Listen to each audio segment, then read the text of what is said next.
Hello everyone, welcome back to BST class. Guys, as you all know, in last class we completed our chapter number 2 in business studies.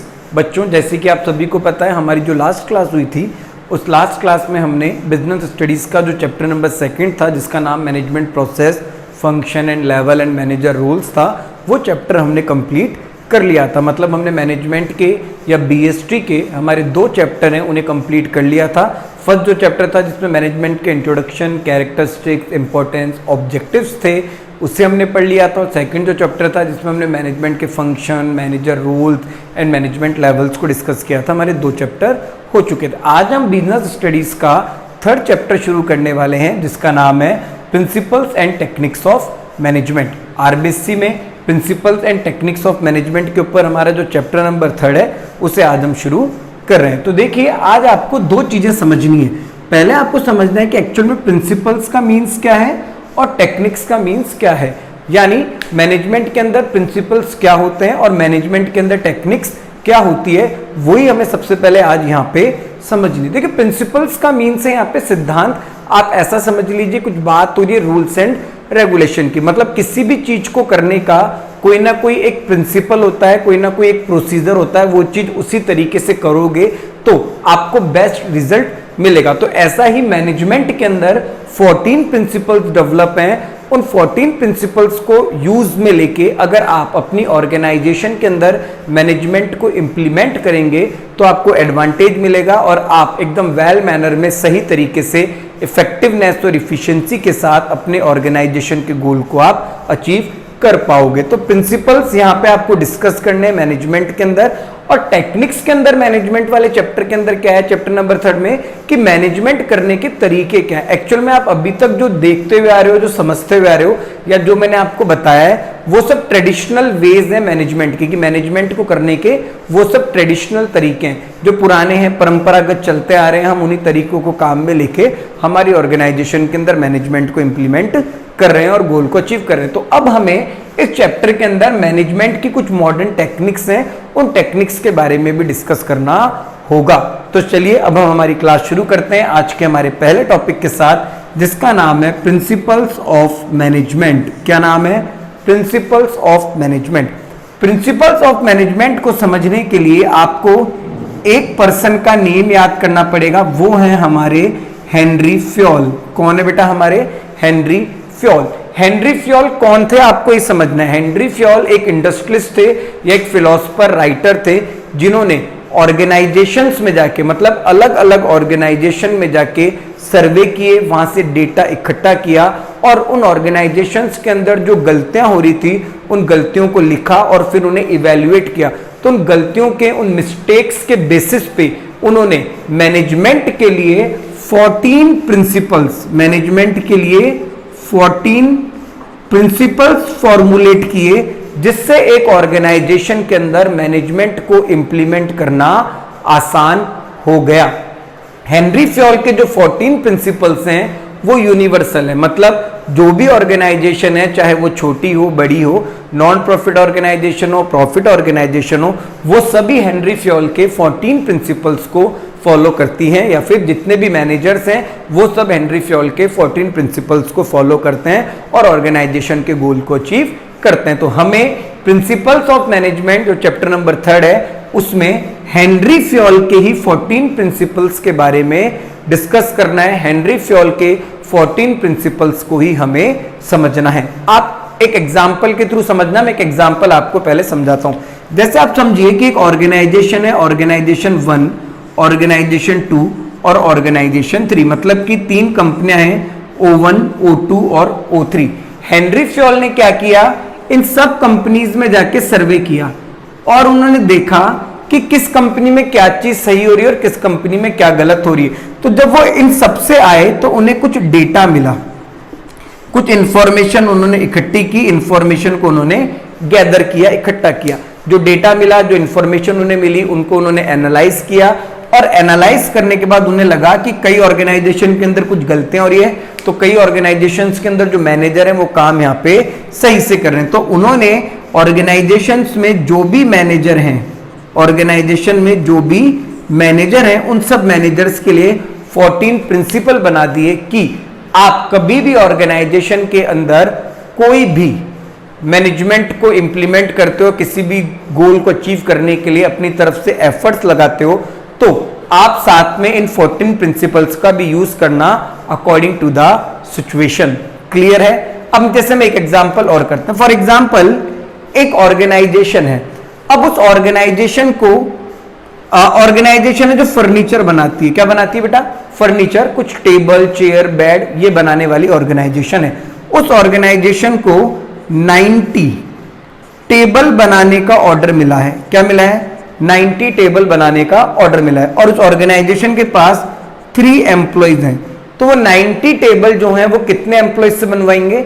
3 employees से बनवाएंगे। तो अब आपको यहां पे यही चीज एक बार ढंग से समझनी है कि 3 एम्प्लॉय इन 90 टेबल्स को कैसे बनाएंगे, उस काम को कैसे डिवाइड करेंगे। तो हो सकता है काम को डिवाइड करने का पहला तरीका कि हर एम्प्लॉय को, ईच एम्प्लॉय को 30 टेबल्स दी जाएं बनाने के लिए। एक तरीका यह है।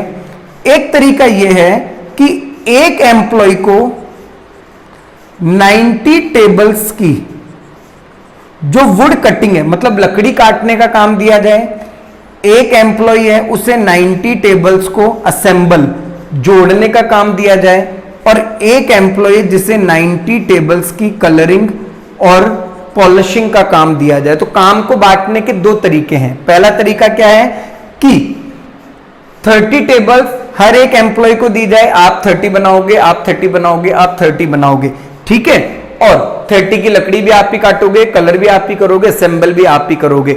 एक तरीका ये है। दूसरा तरीका क्या है? 90 टेबल्स हैं तो 90 की 90 टेबल्स की लकड़ी एक जना काटेगा, 90 टेबल्स को असेंबल भी एक जना ही करेगा, और 90 टेबल्स का कलर एक जो थर्ड एम्प्लॉय है वो करेगा। तो आपको क्या लगता है दोनों में से बेस्ट तरीका कौन सा है? हो सकता है आप में से कुछ लोग कहें कि पहला वाला तरीका बेस्ट है और कुछ कहें कि दूसरा वाला तरीका बेस्ट है। तो हेनरी फ्योल जब सर्वे कर रहे थे ना ऑर्गेनाइजेशंस में, तो उनके सामने भी काम को बांटने के लिए, मतलब डिवीजन ऑफ वर्क, काम को बांटने में यही समस्या आ रही थी। वो देख रहे थे कि कोई मैनेजर है जो इस तरीके से काम कर रहे हैं और कई मैनेजर हैं जो इस तरीके से काम कर रहे हैं। तो हेनरी फ्योल ने देखा कि जो सेकंड वन है वो एकदम एक्यूरेट है। क्यों? क्योंकि बेटा ध्यान रखना, हर एक एम्प्लॉय हर चीज के अंदर परफेक्ट नहीं होता। जो लकड़ी अच्छे तरीके से काटता है, हो सकता है वो कलरिंग और पॉलिशिंग के अंदर अच्छा ना हो।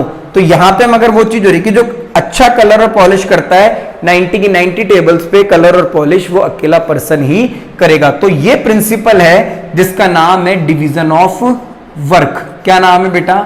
Division of work. और ये प्रिंसिपल किसने फॉर्मुलेट किया है? ये प्रिंसिपल हेनरी फ्योल ने फॉर्मुलेट किया है मैनेजमेंट के लिए। तो कुछ समझ आया? ऐसे 14 प्रिंसिपल्स हैं जो हेनरी फ्योल ने ऑर्गेनाइजेशंस में सर्वे करने के बाद बनाए हैं, ताकि एक ऑर्गेनाइजेशन के अंदर मैनेजमेंट को वेल मैनर में सही तरीके से इंप्लीमेंट किया जा सके। क्लियर है बेटा? और एक मैंने आपको एग्जांपल बताया जो डिवीजन ऑफ वर्क का था। तो ये प्रिंसिपल्स ऑफ मैनेजमेंट के अंदर हमें कुछ ऐसे 14 प्रिंसिपल्स हैं जो डिस्कस करने होंगे बीएसटी के चैप्टर नंबर 3 के अंदर। क्लियर है? अब जब हम टेक्निक्स ऑफ मैनेजमेंट को शुरू करेंगे तो मैनेजमेंट को करने की मॉडर्न टेक्निक्स हैं 3। एक टेक्निक का नाम है एमबीओ, एक का नाम है एमबीई और एक टेक्निक का नाम है एमबीएस, यानी मैनेजमेंट बाय ऑब्जेक्टिव। आप ऑब्जेक्टिव के बेसिस पे मैनेजमेंट करेंगे।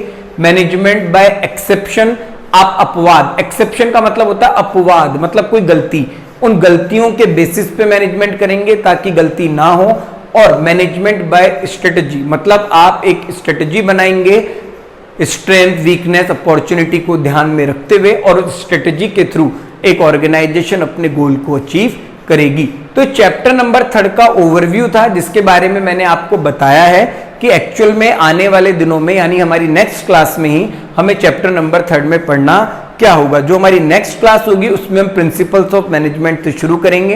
प्रिंसिपल्स ऑफ मैनेजमेंट में जो प्रिंसिपल्स हैं वो हेनरी फ्योल ने हमें दिए हैं 14। ऐसा नहीं हेनरी फ्योल ने दिए, ऐसे एफडब्ल्यू टेलर भी हैं और भी लोग हैं जिन्होंने प्रिंसिपल्स दिए हैं, मगर हमारे सिलेबस में जो प्रिंसिपल दिए हुए हैं वो किसके दिए हुए हैं? हेनरी फ्योल के दिए हुए हैं। तो हम हेनरी फ्योल के 14 प्रिंसिपल्स को डिस्कस करेंगे। उनमें से आज एक प्रिंसिपल मैंने आपको बताया जिसका नाम है डिवीजन ऑफ वर्क, जो हेनरी फ्योल ने बनाया कि काम को आप लोगों के स्पेशलाइजेशन, लोगों के टेस्ट और उनके इंटरेस्ट के हिसाब से ही डिवाइड कीजिए।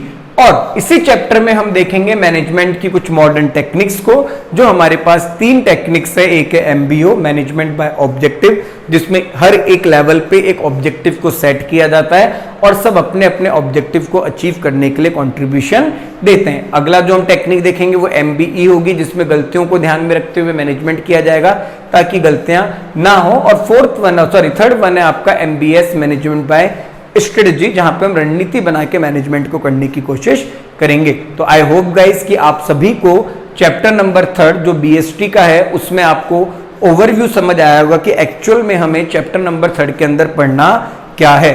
जो हमारी नेक्स्ट क्लास होगी उस नेक्स्ट क्लास के अंदर हम चैप्टर नंबर 3 के जो प्रिंसिपल्स हैं उन्हें हम शुरू कर देंगे। क्लियर है?